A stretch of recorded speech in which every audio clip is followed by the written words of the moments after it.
Rotep Família! Eu sou Janamon. Eu sou Catiúcia Ribeiro. Você está ouvindo o Africafé. Um café e um podcast bem quentes, por favor, Catiúcia. Claro, Janamon. Mas se quiser um expresso nas outras mídias sociais, estamos disponíveis no YouTube e no Instagram, Africafé com as Pretas. Nosso podcast é gravado ao vivo às segundas, quartas e sextas em live, às 10h30 no nosso Instagram. Desperte seu pensamento, prepare seu café e vem soleramente. O futuro é ancestral. Fique com o episódio de hoje. Olá, Africafeinados! Quarta-feira, 2 de dezembro, ano começando especialíssimo. Espero que todo mundo que esteja aqui no Africafé tenha feito a sua macumbinha aí da canela, soprado a canela no primeiro dia de dezembro, que foi ontem.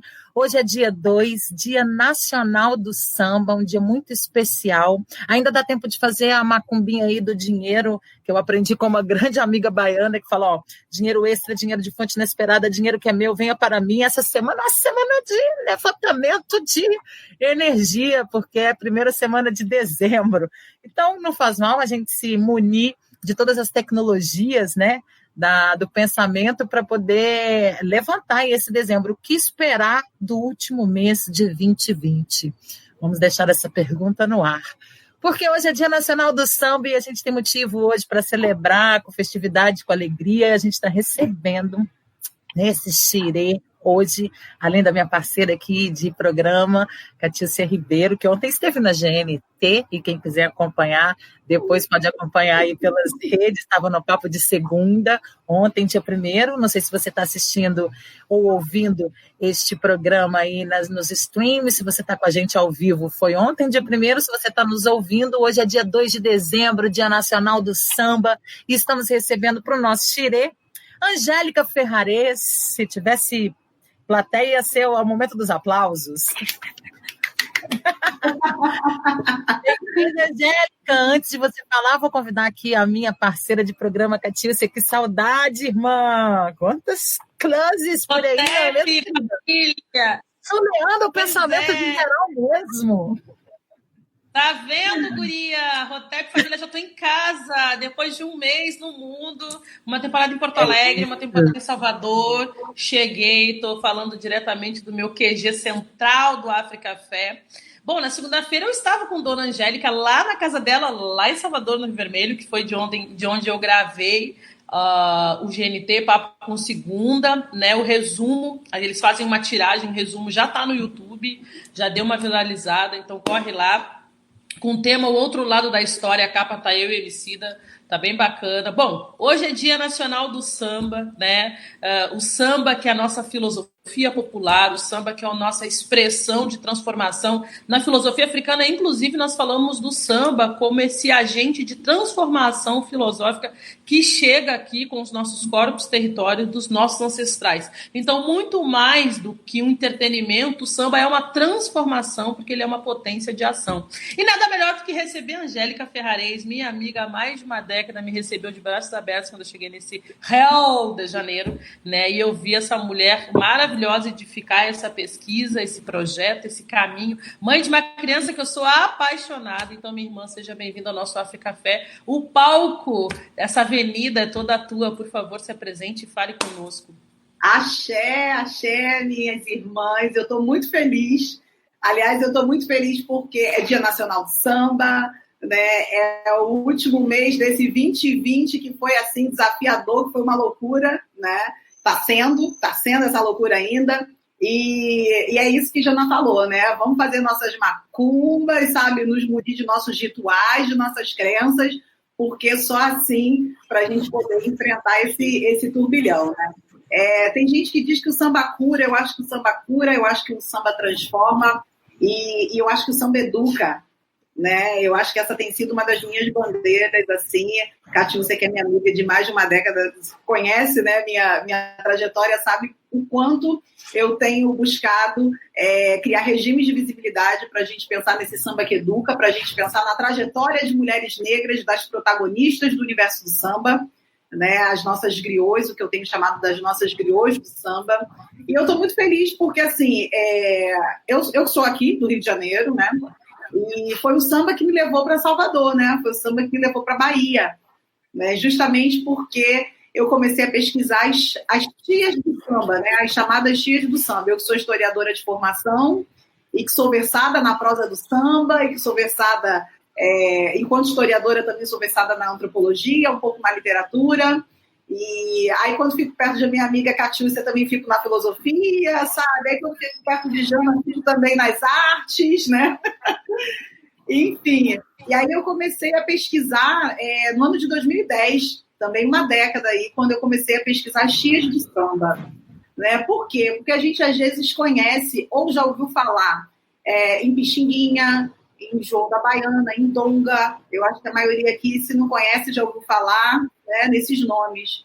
Mas a gente nunca ouviu falar, por exemplo, em Tia Amélia do Aragão, né, em Tia Raimunda, em Tia Persiliana de Iansã, que são as mães, eu estou falando do nome de 3 mães, das mães desses 3 grandes sambistas que representam essa primeira geração de sambistas, né?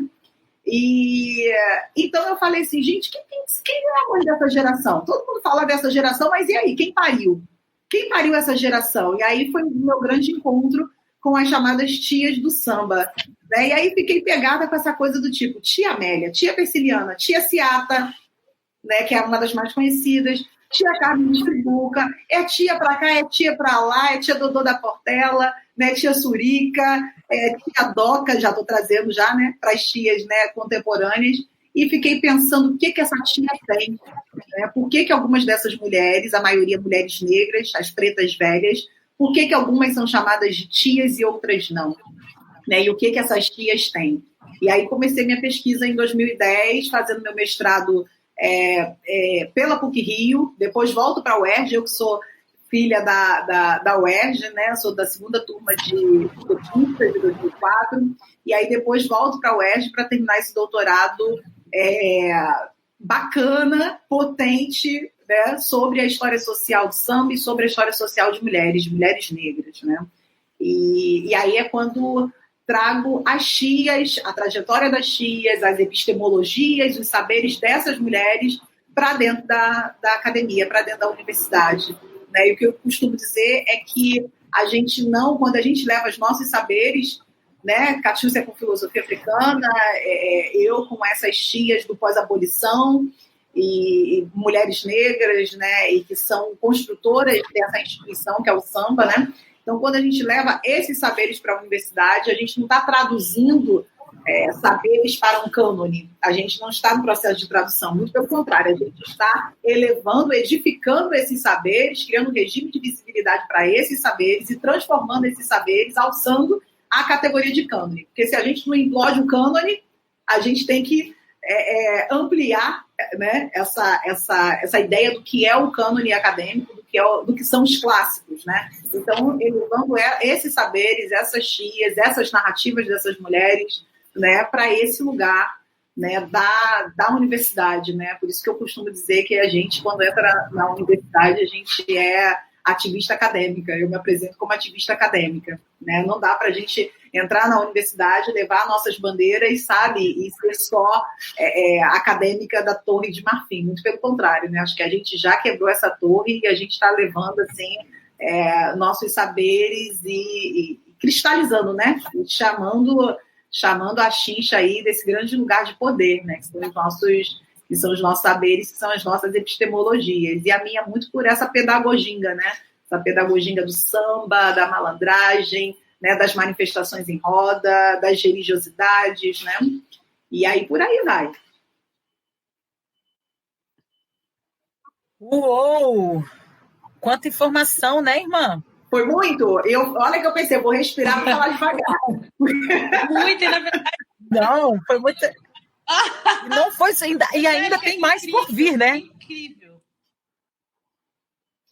Pois é. E você... Fala, Jana. É porque a gente ficou assim, a gente ficou muito atravessada, porque a quantidade de informação que você nos deu... Primeiro, esse apagamento, essa invisibilidade de pessoas que deveriam ser protagonistas dentro de uma história, né? Sim. Isso aí já abre um link na mente. Segundo, a importância que o gênero tem para nós brasileiros, assim, como ainda precisamos discutir o que é que potencializa o samba, porque eu sou cantora, o samba é muito generoso comigo, e aí eu fico pensando sempre como é essa travessia dentro desse gênero que, para mim, eu costumo dizer que é uma vaca gorda, com tetas fartas, que qualquer pessoa que mama nessa teta se desenvolve, porque para mim o samba é o gênero que é pai de todos os ritmos no Brasil, assim, ele funde tudo, né? Ele é maracatu, ele é jongo, ele é candombe, ele é candomblé, ele é axé. Então eu acho que o samba ele consegue fazer essa fusão das energias, né? Sim. E aí eu fiquei pensando quando você estava falando dessa presença da mulher, né? A gente vem discutindo aqui essa ocupação dos corpos pretos dentro desses espaços, por exemplo, de arte, de dança, de expressão corporal, e como que é essa travessia para você? Assim, eu queria que você partilhasse com a gente as suas percepções deste corpo e da etariedade desses corpos, né? Porque assim, um corpo jovem que dança tem uma representatividade, um corpo velho que dança, ele tem outra representatividade. E como que essa representatividade para a sociedade e da sociedade para com a presença desses corpos, né? Perfeito, Jana. Você sabe que você tocou num ponto que eu gosto muito de falar, que é pensar como que a nossa musicalidade, pensando na música negra, e aí tendo o samba aí nesse centro nevrálgico, né? Como que a nossa musicalidade, se eu for pensar, eu sou historiadora, eu penso muito em século, né? Cada historiador acha que século XIX foi ontem, né? Então a gente fica pensando muito em século. Então, se eu pensar século XIX, né, eu estou falando de corpos que são interditados. Nossos corpos, ainda mais pensando nesse pós-abolição imediata, são corpos interditados. Nossos corpos não entram, mas a nossa música vai. Entende a importância do som na diáspora? Isso, não quero ficar citando acadêmico não, mas quem quiser entrar mais, isso é Paul Milroy, em Atlântico Negro, né? Falando justamente da força da música, da força do som na diáspora, né? Pensando nesse grande Atlântico Negro. Então, imagine, nossos corpos não entram, nossos corpos não chegam, não pode entrar. Aqui você não entra, né? Mas o seu batuque, o seu som, né, chega. E aí forma uma paisagem sonora.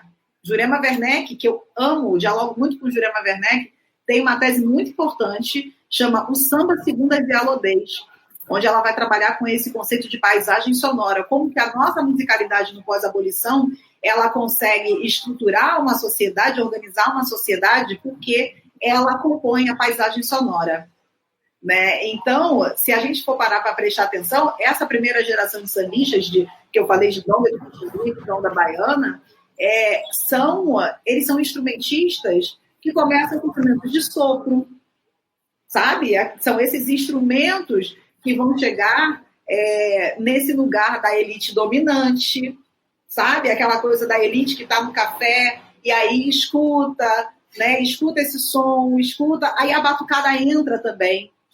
Aí a batucada consegue penetrar nesses universos, né? Então, acho que uma coisa importante é a gente pensar esse nosso som na diáspora, né? Pensar o nosso som enquanto organizador de uma sociedade.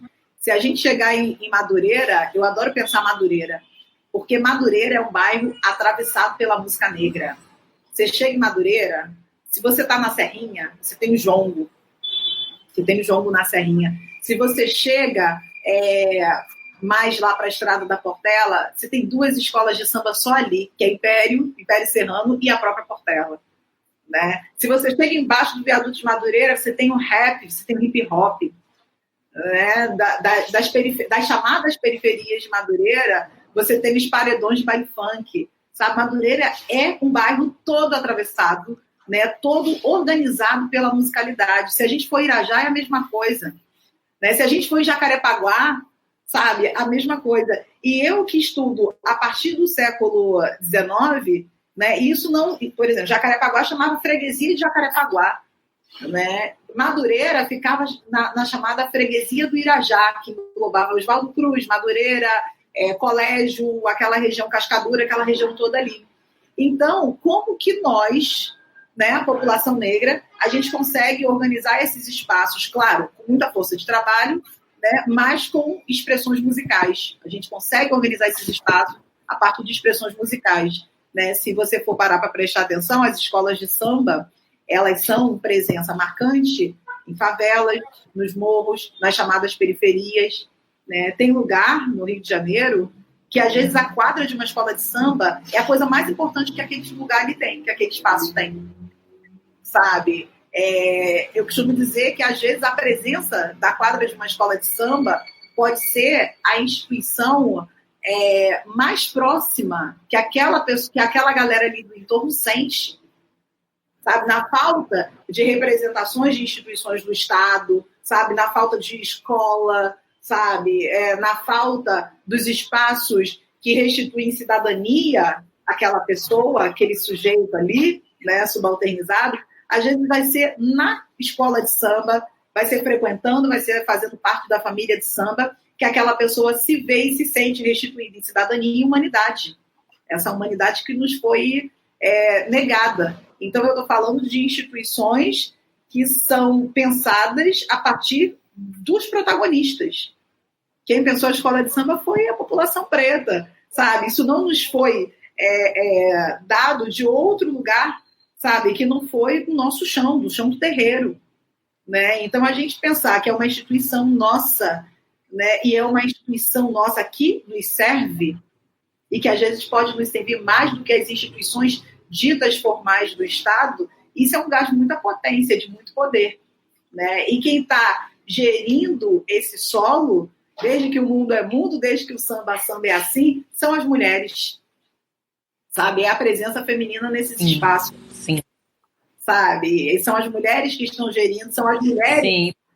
Né, Cátia, que trabalha com a ideia de matrigestão, que é algo que eu tenho aprendido muito nas tuas falas, Cátia. A gente sabe que são as mulheres que quando vai parir, quando eu falo que elas parem essa primeira geração de sambistas, elas também estão parindo os primeiros lugares de memória para que o samba, né, se sustente, né, e adentre aí na memória social, né?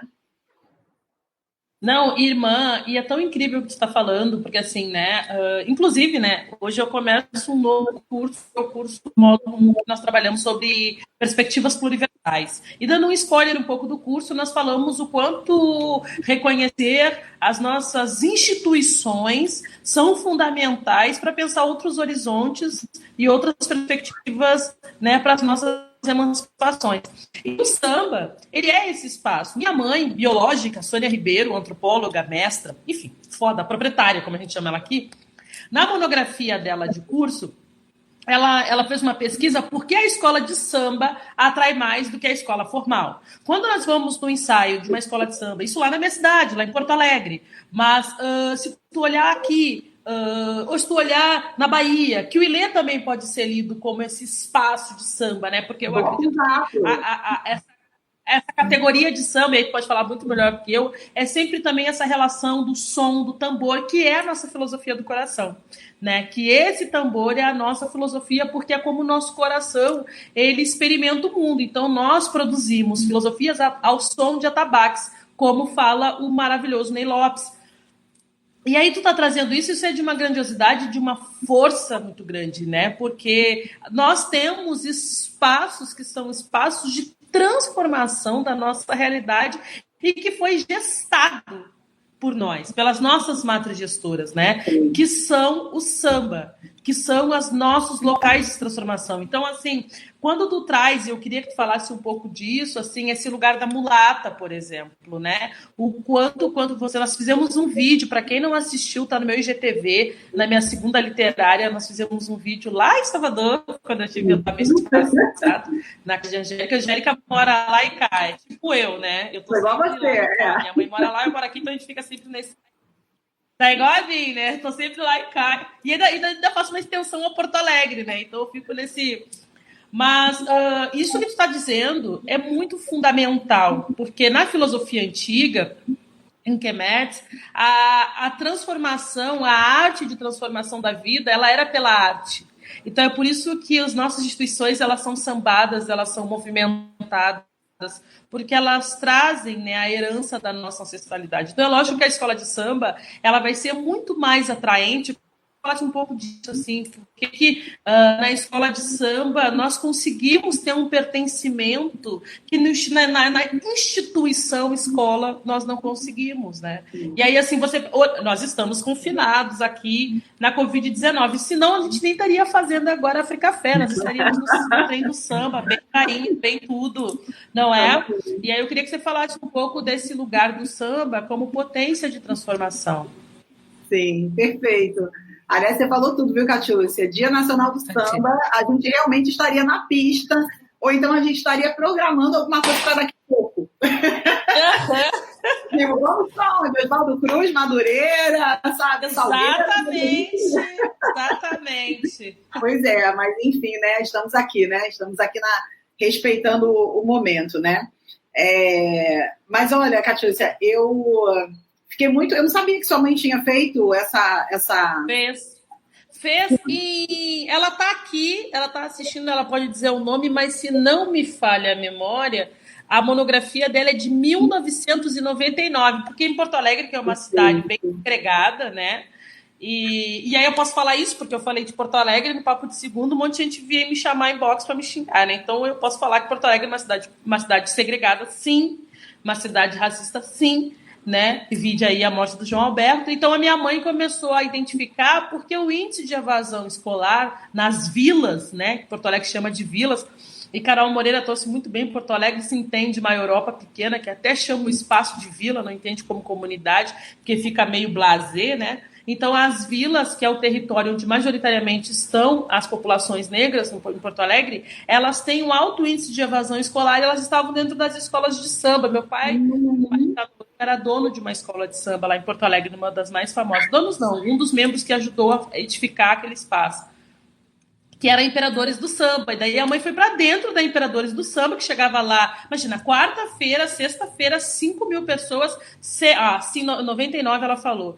99 a escrita dela. Ela falava, chegava lá, tinha, sei lá, 5, 6 mil pessoas dentro de 1 metro quadrado desse tamanho, quando começava a tocar. E aí tinha um samba muito bonito que dizia assim: povo meu, ainda resta um lugar na nossa escola, desça da arquibancada e vem sambar no Imperador, onde existe alegria, existe amor. E a gente imagina, né, as pessoas pretas cantavam isso e choravam e dançavam, assim.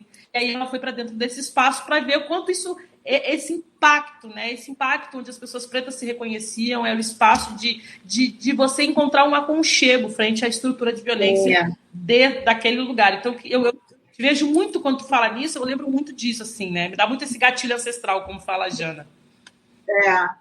Você sabe, você agora me fez pensar, ainda mais que você trouxe um samba, né? Uma letra, você me fez pensar no projeto de Candeia, né? Candeia, e isso tem tudo a ver com o que você está falando, né? Por que essa escola... por que a escola tradicional é a escola da evasão, é a escola que não comunica, sabe? É a escola que não cria relação de pertencimento. Aliás, as relações mais violentas que eu passei durante a minha juventude foi dentro do ambiente escolar, sabe? As relações de racismo, e que eu não sabia nomear como racismo, né? E aí a gente chama de bullying, a escola inventa o bullying, né? E essa história do bullying a gente sabe que encobre muito de racismo mesmo, né? Enfim, mas também acredito na escola enquanto, pela perspectiva de Paulo Freire e de Bell Hooks, enquanto lugar também de uma educação transformadora, né? Agora, claro que isso parte de ação de incidência política, né? De ação humana, né? De desejo das pessoas que estão, né? Que estão na gestão, né? Que estão na gerência desses espaços. Agora, olha que interessante, você me fez pensar em Candeia, porque Candeia, ele era, né, da Portela, ele estava na Portela desde que o samba é assim como Ney Lopes estava no Salgueiro, né, assim como a gente tinha Clementina na Mangueira. E aí, década de 70, isso eu estou falando 1970, como eu falei, cabeça de historiadores para mim foi ontem, década de 70, os carnavalescos começaram a entrar, esses carnavalescos, né, que a gente tem hoje, porque também tem isso, tem desenvolvimento da escola de samba, né? O que é o chão desse terreiro no século XX, né? E o que é o chão desse terreiro hoje em dia, né? Então, toda essa indústria do espetáculo, né, da espetacularização, dos ofícios, enfim, que é uma coisa que eu posso deixar daqui a pouco para falar, quando falar da questão da mulata. Até porque a mulata ela é a própria indústria do espetáculo corporificada, né? No corpo dessa mulher negra, né? Então, Candeia está lá na década de 70, na Portela, levando a Portela. Candeia que cria a história do departamento cultural. Isso é uma invenção de Candeia. Candeia que é uma mente brilhante, né? Ele cria essa coisa do departamento cultural. Todas as escolas depois replicam isso, né? Que é importante ter essa gestão, né? Dentro da instituição Escola de Samba. E aí, quando começam a entrar os carnavalescos, esses carnavalescos que saem das escolas de belas artes, essa primeira geração de carnavalescos, que é da turma de Fernando Pamplona, são homens brancos, a maioria. Tem uma mulher branca, que é a Rosa Magalhães, que está nessa turma aí desde o início, e isso é década de 70. Esses carnavalescos foram tratados como mediadores culturais na maior parte da bibliografia sobre escola de samba, Hermano Viana, Sandrone, toda essa galera trata os carnavalescos como mediadores culturais. Ou seja, existe alguém fazendo a mediação entre esses dois mundos. E aí que são esses dois mundos, dominadores e dominados, né? Comunidade negra, pobre, sambista de um lado, e essa elite que também sempre flertou e gostou e se apropriou do samba, né? Dependendo do espaço-tempo, né? Então, os carnavalescos eles começam a entrar nas escolas de samba para pensar o espetáculo, para pensar o carnaval, para pensar o que vai ser mostrado na avenida do carnaval. Candeia não se anima, não gosta dessa coisa da entrada que ele chama dos brancos, né? Esse mundo de branco que entra, né? Que já chega com o pé na porta, já chega mudando a estrutura. Aí Candeia se reta e faz o quê? Cria a escola de samba dele, que é o Quilombo do Candeia, né? E leva o nome de Quilombo e faz o manifesto. Aliás, hoje mais tarde eu vou fazer um vídeo lendo o manifesto do Candeia. Né? Candeia cria o manifesto. No manifesto ele diz: não queremos ser palácio, não queremos ser academia. Porque o que acontece? Ele sai do Salgueiro, assim como o Ney Lopes, ele sai da Portela, Candeia sai da Portela, assim como o Ney Lopes sai do Salgueiro, assim como Clementina sai da Mangueira, e todo mundo vai se encontrar no Quilombo do Candeia, em Acari. E aí... Sim, olha, eu tô toda arrepiada, gente. E aí, a gente fez uma ação uma vez lá dentro, é muito, muito incrível. Incrível, espaço de memória, né? E aí, quando Candeia cria o Quilombo, que faz o manifesto, no manifesto ele fala: não queremos ser academia, porque o Salgueiro não tinha nome de academia do Salgueiro. A ideia da academia entra com a entrada dos carnavalescos da turma de Fernando Pamplona na década de 70. Assim como a Mangueira não tinha o nome de palácio, o Palácio do Samba, né? Então, essas expressões de monumento, né? De edificar grandes monumentos, de flertar com esse universo acadêmico, isso começa na década de 70. E aí Candeia bota no manifesto: não queremos ser academia nem tampouco palácio, né? Somos o povo em forma de arte. O manifesto do Candeia é uma coisa linda, sabe? É uma coisa de reafricanização do samba, porque na década de 70, quando surge esse processo dos carnavalescos entrarem, a população preta, nós também não ficamos assistindo isso de braços cruzados. E aí entra o processo de reafricanização do samba, que é um processo que também estava rolando nas religiões, porque essa entrada dos mediadores culturais no universo do samba também era a entrada de vários antropólogos e vários zoólogos, né? Nos terreiros de Candomblé e Umbanda. Né? A Bahia estava pipocando de antropólogos frequentando, né, se iniciando nos terreiros. Né? E a população preta percebe esse movimento, sente esse movimento e responde com o quê? Com o projeto de reafricanização. Né? E aí todo o discurso do Candeia, né, é um discurso de pertencimento do tipo: olha, isso aqui pertence ao povo negro, pertence ao povo preto, isso é nosso. Né? Isso é nossa raiz. Né? E aí Candeia tem um dos sambas que eu acho uma das coisas mais lindas, porque para mim é uma prece, né? Aliás, o samba enquanto prece é uma imagem que me anima muito, né? Não é à toa que a gente tem o samba da vela em São Paulo. Imagine, uma roda de samba, uma vela, né? E o samba só acaba quando a vela acaba. Tudo bem, é uma vela de 3 horas, viu, gente? Não é uma vela de 7 dias, não. Mas, assim, imagine isso, sabe? É o samba em forma de oração. E aí, Candeia tem um grande samba dele que eu amo, que ele vai falar, negro acorda, é hora de acordar, não negue a raça, faça toda manhã um dia de graça. Negro não se humilhe, nem humilhe a ninguém, todas as raças já foram escravas também. E deixa de ser rei só uma folia, e faça de sua Maria, de suas Marias, uma rainha todos os dias. E cante um samba na universidade.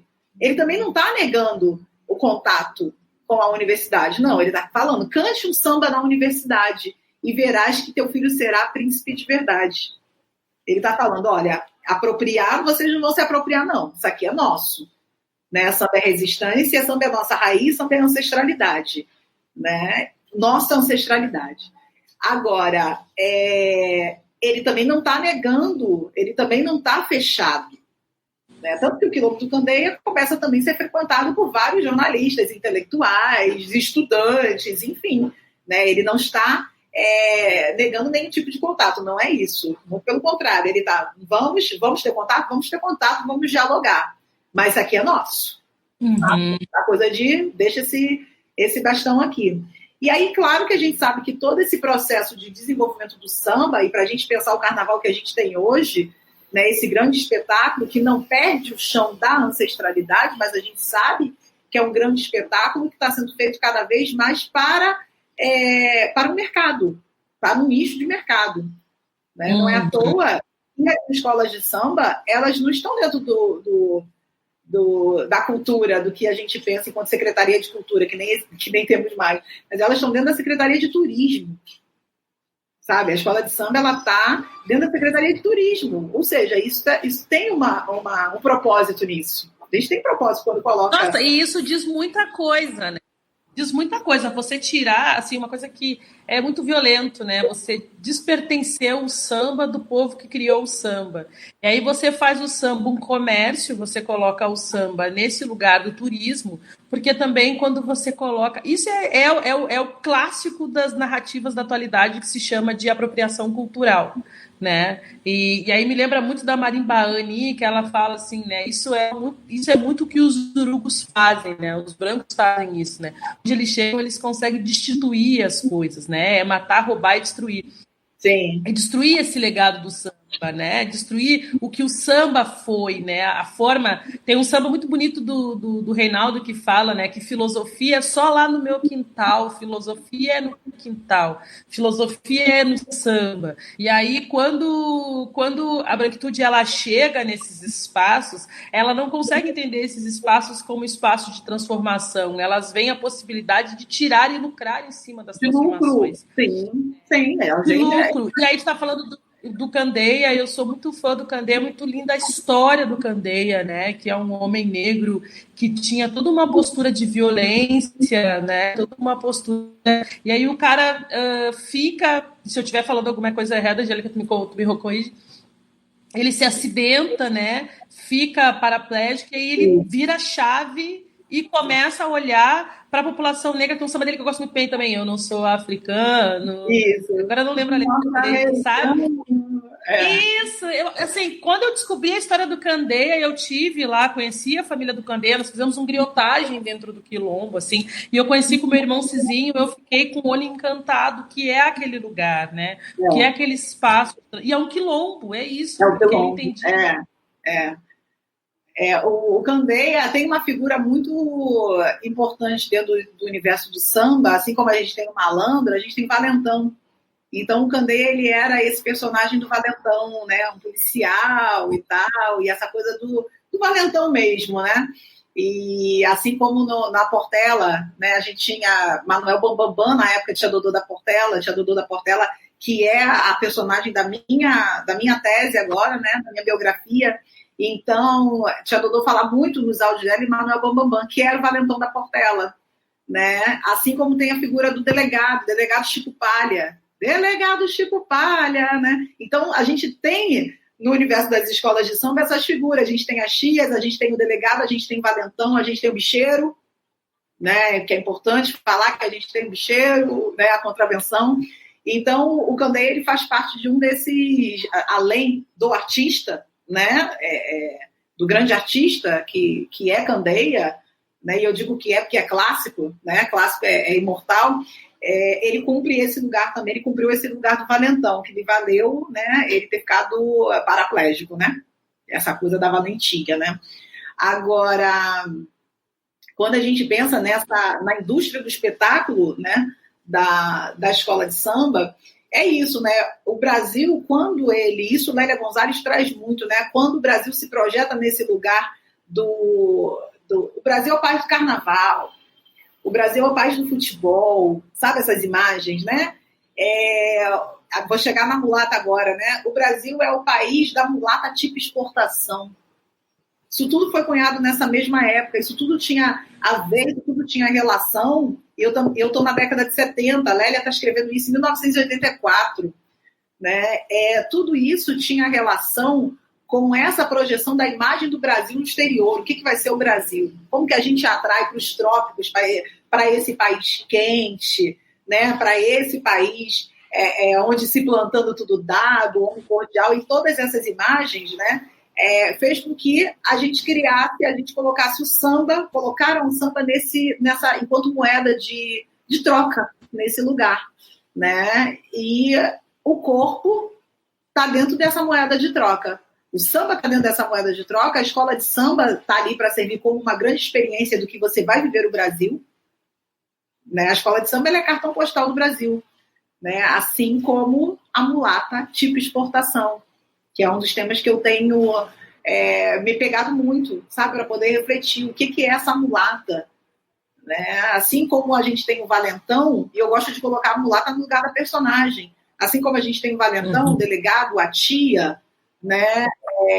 O bicheiro, a gente tem a mulata enquanto um personagem que foi criado, um personagem que foi elaborado para atrair investimentos, para atrair esse turismo, né? E esse turismo, inclusive, sexual, porque no corpo dessa mulher negra, né, que é mulatizada, no corpo dessa mulher é agregada uma agência sexual selvagem, ou seja, você vem para esse país que você vai ter grandes experiências de felicidade, inclusive através, né, da experiência que você pode ter com uma dessas mulheres. E aqui estão as mulatas, pá, aqueles cartões postais que marcaram a década de 80 e 90.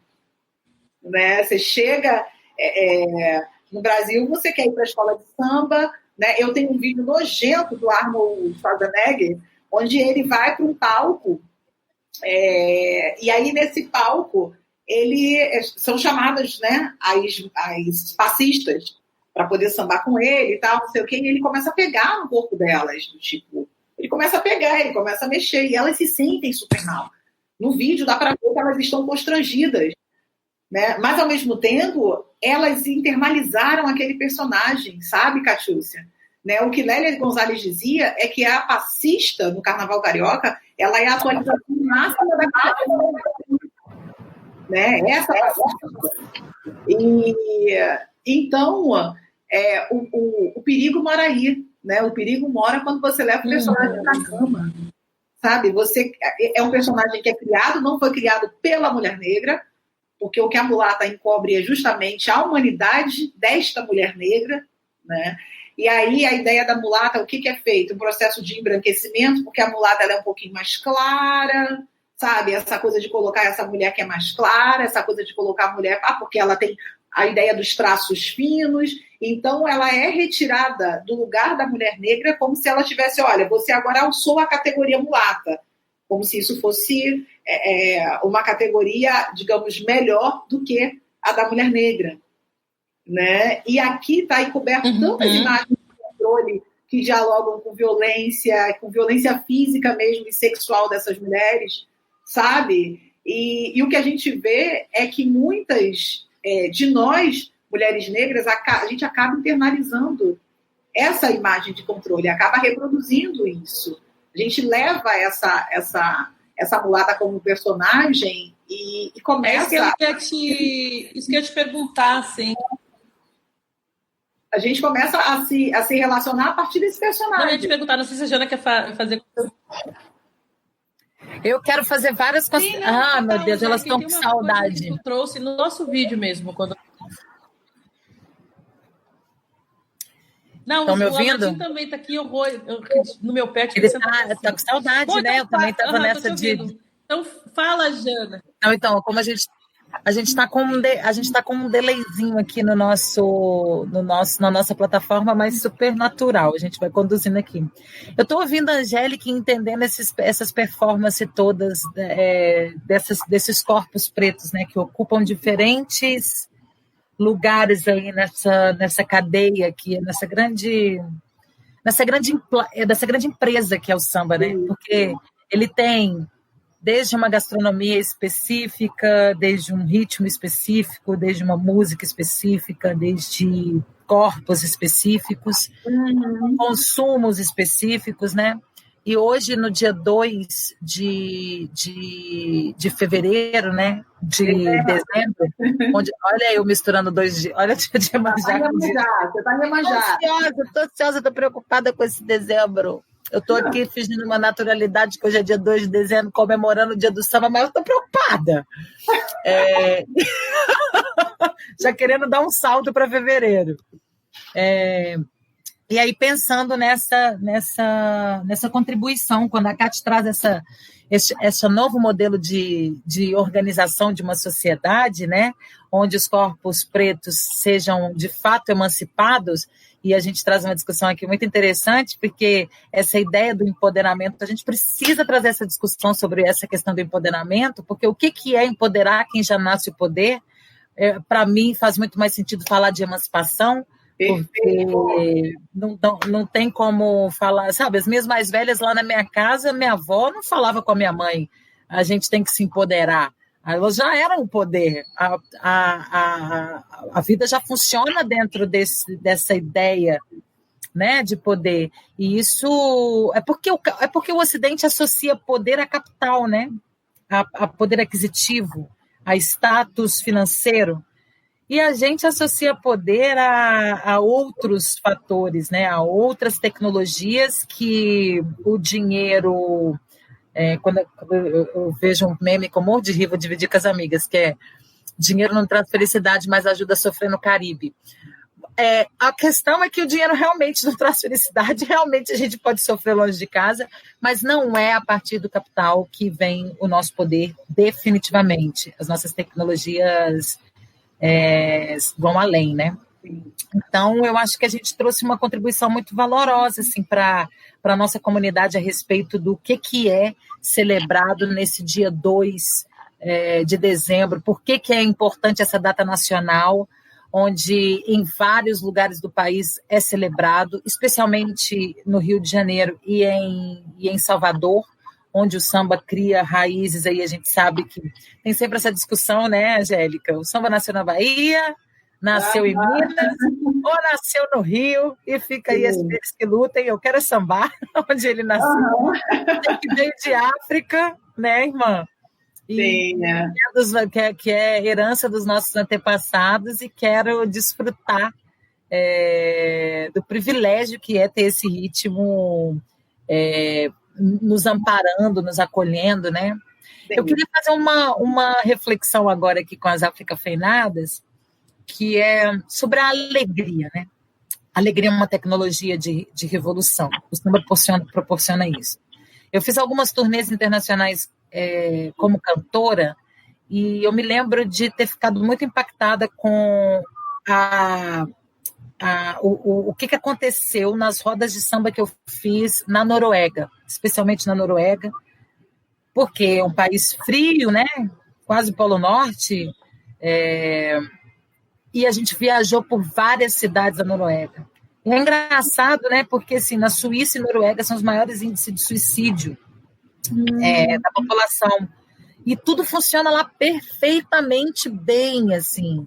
Eu fiquei muito impressionada de ter ido uma vez no mercado na Noruega, não ter caixa de supermercado, e eu mesma entrar, fazer minha compra, e eu falei para a manager que estava me acompanhando: mas E se eu não pagar? E se alguém entrar aqui, pegar as coisas e não pagar? Aí ela me respondeu, por que que alguém faria isso? Uhum. Então, é uma questão, eu fico relativando as demandas, né? Então, não tem problema. E a gente aqui se reinventa. É quando a irmã que teve aqui, mais velha nossa, que a Cátia vai lembrar que eu estava fazendo esse paralelo do que acontece no ativismo fora do país e dentro do país, no Brasil, e a irmã falou, os Estados Unidos é que tem que vir aqui para o Brasil aprender como que a gente faz para fazer militância dentro das circunstâncias que a gente vive. Eu não tenho nada para aprender com eles, não. Eles é que tem que vir aqui aprender comigo. E aí, dentro de todas essas reflexões, eu sou um pouco prolixa. Deise Benedito. Deise Benedito, isso. E aí eu fico pensando, o que é a gente poder ir para uma roda de samba e bater na palma da mão e entoar um canto. Não necessariamente que a gente sabe aquela música, não necessariamente, mas a gente sabe qual é a essência, a gente sabe qual que é o grito, a gente se conecta com o olhar, a gente vê o irmão sorrindo, a gente se contamina com a alegria. A roda de samba é também o ritual. Queria que você falasse sobre o poder da alegria como tecnologia de transformação. Sim. Através do samba. Sim, Jana, você começou com empoderamento, você foi fazendo vários ganchos, e cada gancho que você fazia, eu pensava, uma live. Louca! Cada gancho é uma live, Jana, porque se a gente for pensar em empoderamento, só isso já dá uma live, né? E eu acho que eu queria começar pelo empoderamento. A teoria do empoderamento, ela está sendo muito banalizada, né? Na verdade, a gente tem, às vezes, mania de replicar as coisas sem estudar um pouquinho, né? Se a gente for na teoria do empoderamento um pouco mais a fundo, para além das teóricas feministas negras, a gente tem Paulo Freire, a partir da educação, falando da teoria da conscientização, onde ele está falando do empoderamento a partir da educação enquanto tecnologia de transformação, né?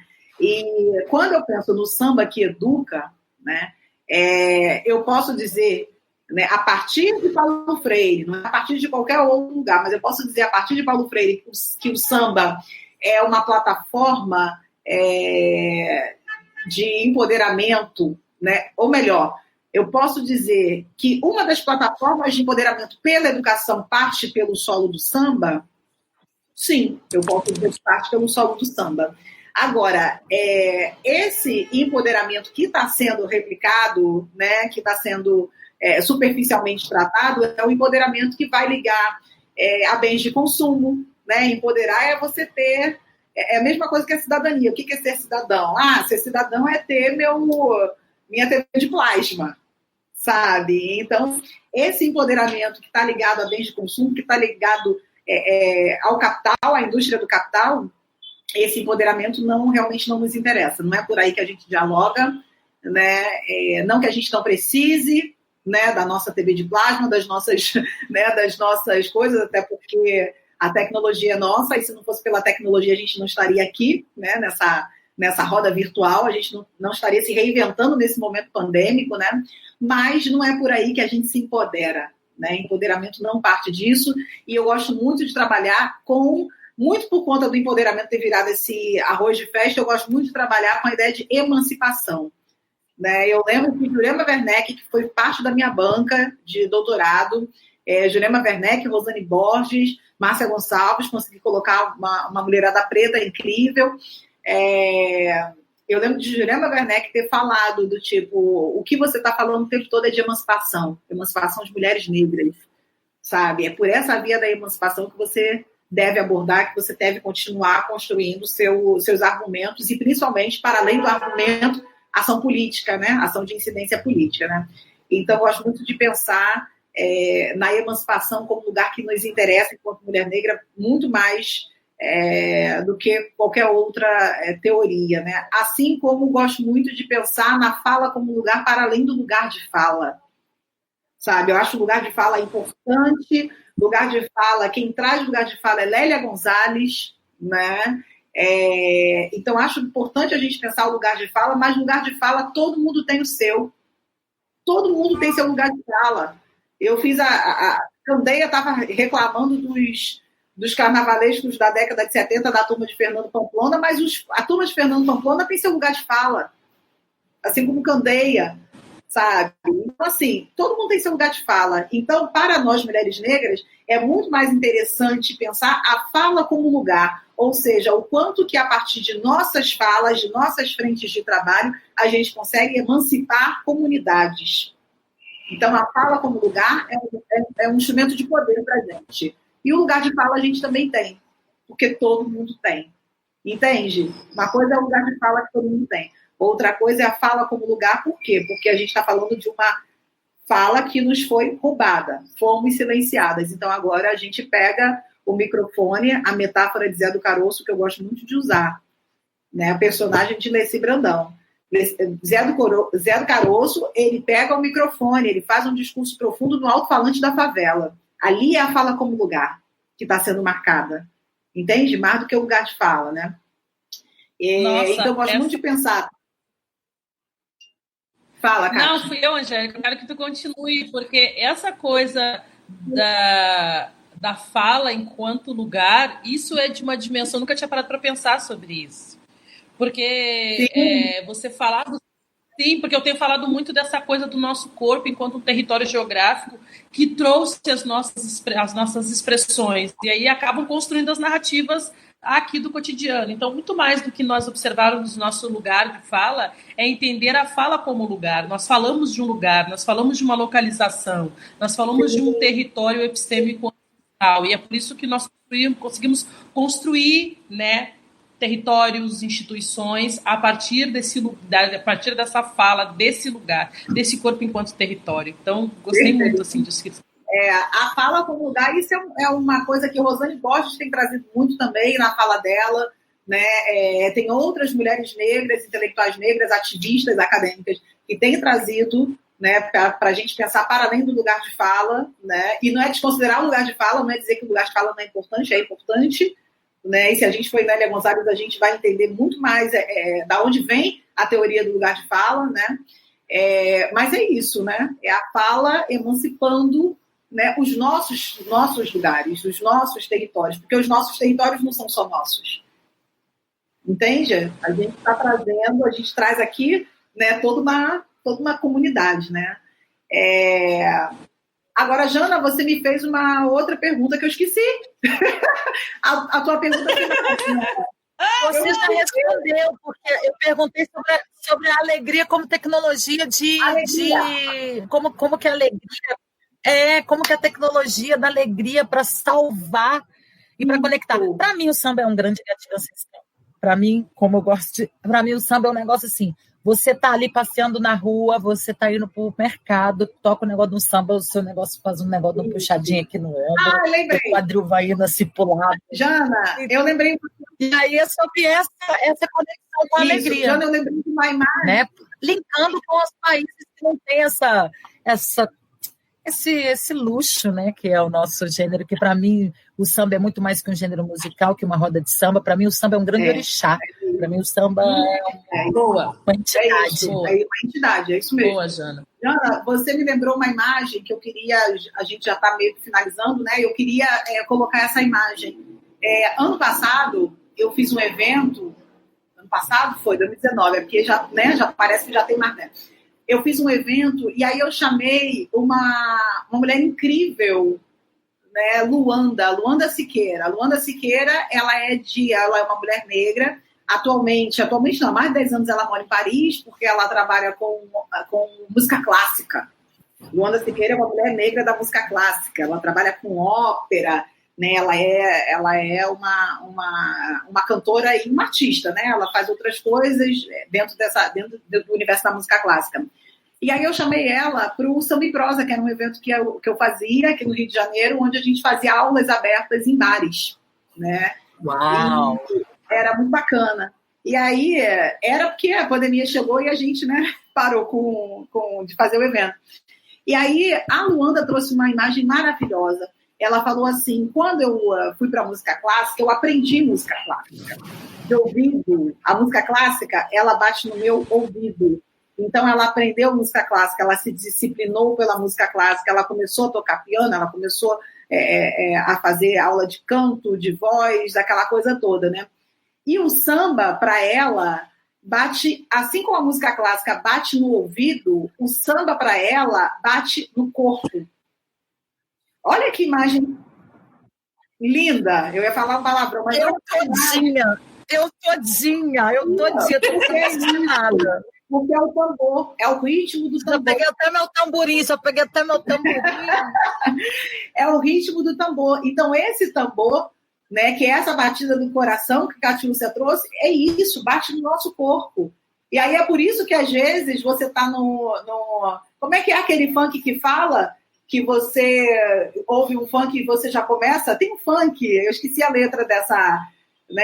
Essa de preto, de favelado, mas quando toca ninguém fica parado. Eu amo. Porque bate no corpo. Isso é uma memória ancestral, sabe? Que bate no nosso corpo. O nosso corpo está carregado de uma memória. Né? Então, o samba é isso. É esse tambor que vai bater no corpo. Então, a Luanda falou, eu me eduquei pela música clássica porque a música clássica bate no meu ouvido.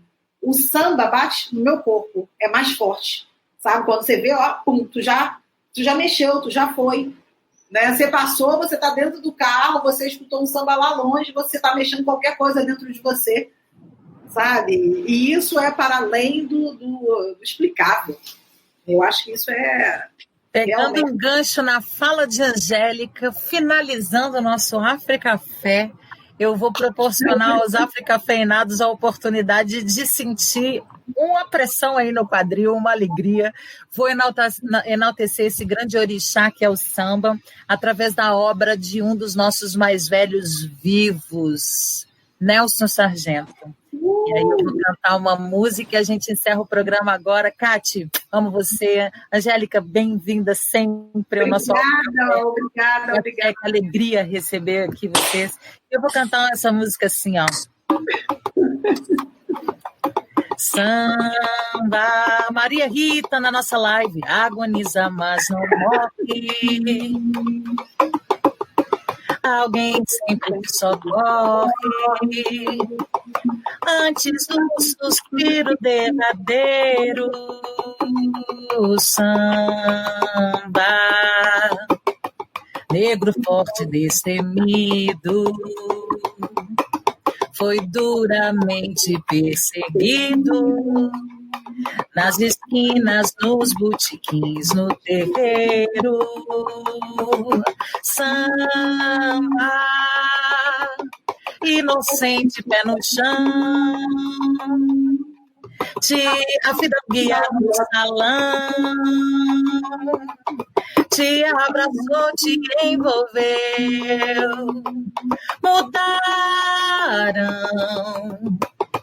toda a sua estrutura, te impuseram outra cultura e você não percebeu. Mudaram toda a sua estrutura, te impuseram outra cultura e você nem percebeu. Mas samba, agoniza, mas não morre. Alguém sempre te socorre antes do suspiro derradeiro. Samba, negro forte destemido, foi duramente perseguido nas esquinas, nos botequins, no terreiro. Samba, inocente, pé no chão, a fidalguia do salão te abraçou, te envolveu. Mudaram toda a tua estrutura, te impuseram a cultura E você nem percebeu, mudaram tananã, toda a sua estrutura, te impuseram outra cultura. E você nem percebeu que presente. Nelson Sargento, nosso ancestral vivo, um dos nossos, que tanto nos emancipa, que é sobre isso, é sobre a emancipação que a obra de Nelson Sargento nos proporciona, né? É de muita importância a gente pensar nos nossos mais velhos e honrar os nossos mais velhos no dia de hoje, Dia Nacional do Samba, esse ritmo envolvente, essa união de pessoas, esse aquilombamento, esse ritmo que me deu tanta possibilidade, que abriu tantos caminhos para mim. Então, para mim é um dia muito importante. Obrigada, Angélica, pela sua partilha aqui com a gente. Cati, você para mim, você tem que ser a nova presidente do Brasil, para o povo entender. Eu agradeço pelo África Café receber a Angélica, que é uma irmã, sim, uma irmã de muitos amores, de muitas vidas e de muitos reencontros, que eu sou fã e não poderia passar pelo África Café e não ouvir essa mulher incrível. A ancestralidade é incrível, hein? Porque semana passada deu problemas técnicos, porque ela tinha que vir hoje. Ela tinha que vir hoje. Hoje ela também vai inaugurar. Ela tira uma pedra ontem para acertar hoje? Exatamente. E essa mulher incrível que esteve aqui, essa mulher incrível que esteve aqui conosco, sigam a Angélica, conheçam tudo que ela faz. A Angélica dá trecho de livros, enfim, ela faz a grandiosidade, e ela vai começar também uma série de lives sobre esse assunto. Hoje. Fala, amiga, qual horário? Hoje, 18 horas. 18 horas eu vou começar. Aliás, de hoje, que é quarta-feira, até quarta-feira de cinzas. Eu vou fazer uma série de lives toda quarta-feira, às 18 horas.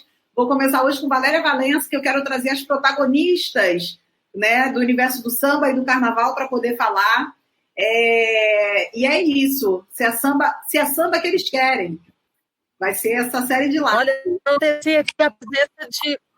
vai enaltecer aqui a presença de Maria Rita na nossa live, que é uma artista pela qual eu tenho muita admiração, que flerta e enaltece sempre o nosso samba, né? E ecoa, faz com que o samba ganhe. Sou apaixonada por ela, pela história dela, pela trajetória dela, pelo pedigree dela. Então, assim, para a gente aqui do África Café, é uma honra receber Maria Rita. Quem sabe um dia ela não aceita um convite e não vem conversar aqui com a gente no África Café, não é mesmo? Maria Rita é versada no samba. É versada no samba. É verdade. É abraçada pelo Império Serrano e por toda a comunidade de samba. Valeu, família. Gratidão. Terça-feira estamos de volta. É sobre isso. Um beijo carinhoso e até já. Rotep Família. Vitória é o nosso destino. Até a próxima.